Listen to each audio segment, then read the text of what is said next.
The Empire Grill was long and low-slung, with windows that ran its entire length, and since the building next door, a Rexall drugstore, had been condemned and razed, it was now possible to sit at the lunch counter and see straight down Empire Avenue all the way to the old textile mill and its adjacent shirt factory. Both had been abandoned now for the better part of 2 decades, though their dark, looming shapes at the foot of the avenue's gentle incline continued to draw the eye. Of course, nothing prevented a person from looking up Empire Avenue in the other direction, but Miles Roby, the proprietor of the restaurant, and its eventual owner, he hoped, had long noted that his customers rarely did. No, their natural preference was to gaze down to where the street both literally and figuratively dead-ended at the mill and factory, the undeniable physical embodiment of the town's past, and it was the magnetic quality of the old abandoned structures that steeled Miles' resolve to sell the Empire Grill for what little it would bring just as soon as the restaurant was his.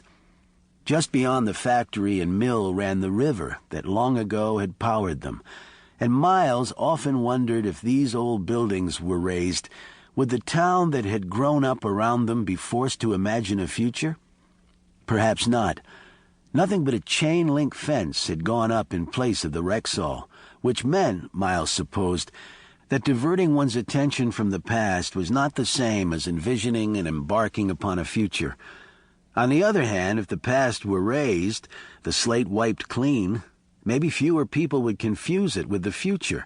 and that, at least, would be something.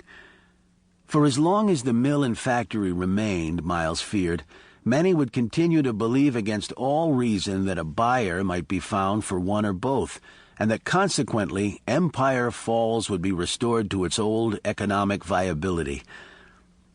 What drew Miles Roby's anxious eye down Empire this particular afternoon in early September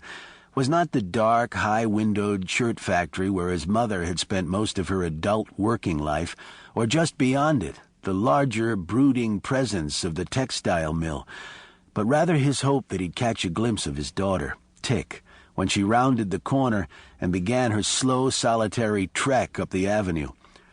Like most of her high school friends, Tick, a rail-thin sophomore, lugged all her books in a canvas LL Bean backpack and had to lean forward, as if into a strong headwind, to balance a weight nearly as great as her own.